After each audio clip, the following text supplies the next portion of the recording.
Very exciting time for Indiana diving, and I'm going to let the head coach of the Indiana Hoosiers, Drew Johansson, introduce our guest here, and we'll jump right into it. Drew, take it away. Yeah, we couldn't be more excited to welcome Eric Best to the staff here at Indiana. Eric is one of the most experienced coach in the Big Ten, coming to us from Michigan State, and he'll be joining the staff here as soon as possible. And it's only going to strengthen the already great staff that we have, and it's going to be needed with the strong group of divers that we have and the incoming freshmen in the 2021-22 season. So we're super excited to have you here, Eric. Well, thank you. I'm very excited to be here. Be here too. It's nice to have some place to go to, and also to have some place that's so strong and exciting to be part of. So Eric, looking at Indiana diving and knowing the history of the program here and the number of great divers and the lineage of great coaches, how excited are you to don the cream and crimson here? Well, it's kind of interesting because when I was a little kid, when I was 13 years old, I came to diving camp at Indiana University. The outdoor pool 10 meters, the first 10 meter that I ever went off. And Hobie Billingsley started recruiting me right then. So I came to camp for 2 summers. And then what happened, we got a little derailed because of money. I wanted to go to diving camp for 4 weeks. And my parents told me, okay, well, you've got to pay for it if you want to go.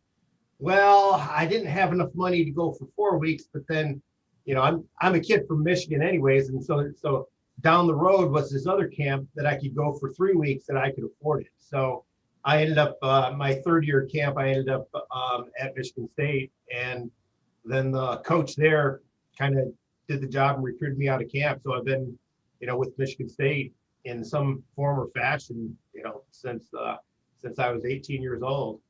But, it's really exciting to go back to Indiana because, again, those times at camp, I have so many memories of just of running around the campus and of diving camp and just the wisdom. I still consider Hobie Billingsley one of my biggest coaching influences because I don't know if Drew's told you, but my background is my degree's in math. I have a minor in physics.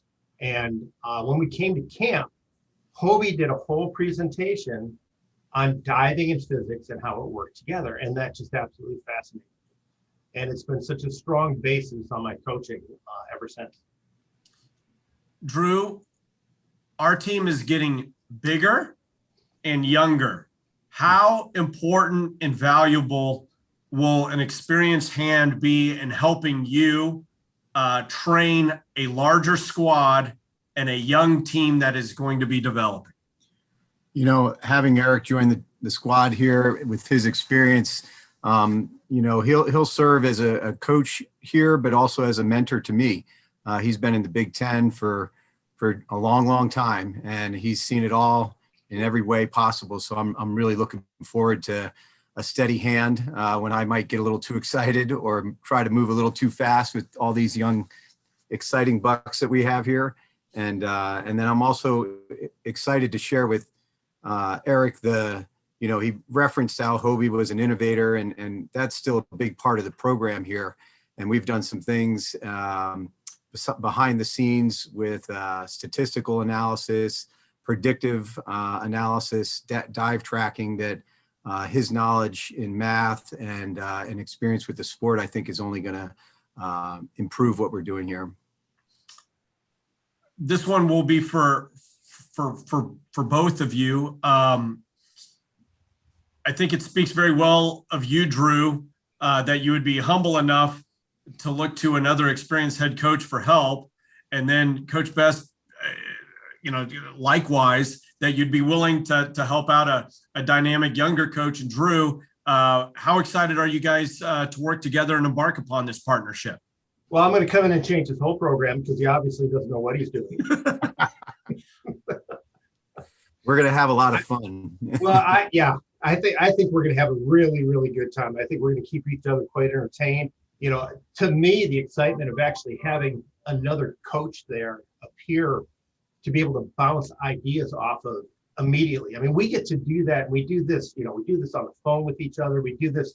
I mean, I'm talking not just me and Drew, with all our coaches. We bounce ideas off each other at meets.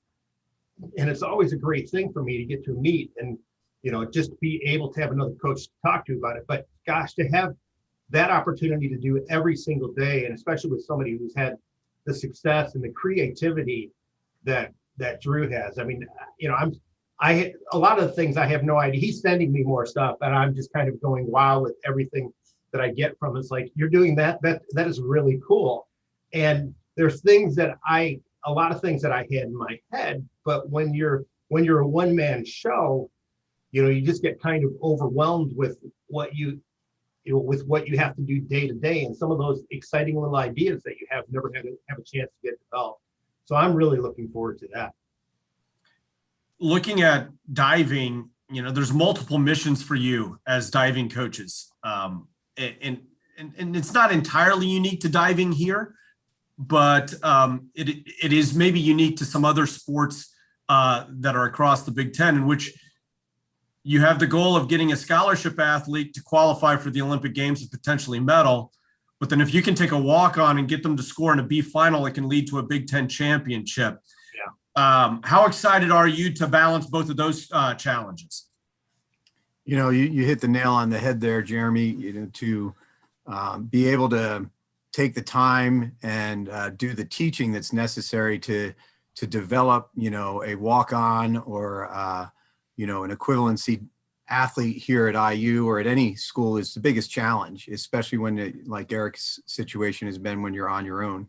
And you couple that with having, national champions and kids pursuing, beating everybody in the world.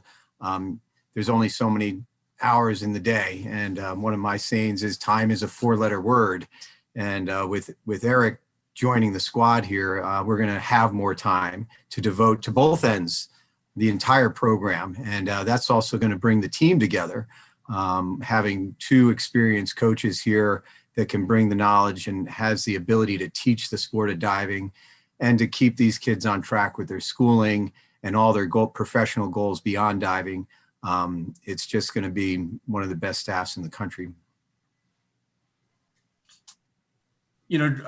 Drew, how excited are you? I can't tell you how many conversations I've had with you as a sport administrator of how am I going to be able to cover the team while I am in Tokyo coaching such and such and such and such with the other 9 divers back here in Bloomington? What level of comfort does it have to have a sitting, experienced, and successful Big Ten head diving coach back here in Bloomington helping you out when you have to manage all those tasks? I fully expect when I return from any of those trips to see the team improve, that they're going to get better while I'm gone. They're not just going to try to maintain or, try to stay where they're at with keeping their rounds of volume going. They're going to improve. They're going to continue to be taught. They're going to continue to be schooled on, how to not just do dives, but prepare for competition and even learn new sets of dives. So it's really going to be one of the best advantages. And that not just for the international meets, when I leave for the men's Big Ten championships, who's coaching the women? And when I leave for women's NC2As, who's coaching the men? This is going to be a distinct advantage for us collegiately, first and foremost. How excited are you to take on those reins, Coach? Well, it's kind of the perfect move for me, because, when this happened, when our program got dropped in October, one of the questions that people kept on asking me over and over again, what are you going to do? And it got to the point where it was kind of driving me nuts. It's like, I don't know what I'm going to do, but you know what? I've got kids who got to get through a season, and we want to make the season the best season that we can have because it's going to be our last one. And so we were at NCAA zones. And so Drew asked me the question that I hate so much. And it's like, well, what are you going to do next year? And I was just like, well, I have no idea. I'm just getting through the season. He says, how would you like to come to Southern Indiana? and I think he kind of initially said it half as a joke. And I kind of went, wait a minute, this could be really good, because all the other options I had were going in and starting up a new program from where it was. And at where I am in my life, I'm not really interested in doing that. I just want to coach. I mean, it's just, I love coaching, and, to have the opportunity to come in and just have such great kids to work with. I mean, it's going to be nice, because I'm going to miss my kids from Michigan State. I'm going to miss them so much, but it'll be nice to have something to go right to, and not to have a lot of the other headaches from being the head coach, of course, depending on what he dumps on me. But, I'm just kind of looking at this as absolutely a perfect opportunity, and just a great way to honestly just to have fun. So I don't know if I answered the question or not. You answered it perfectly. And I guess I'll close on this one. Coaches can find satisfaction coaching all types of athletes.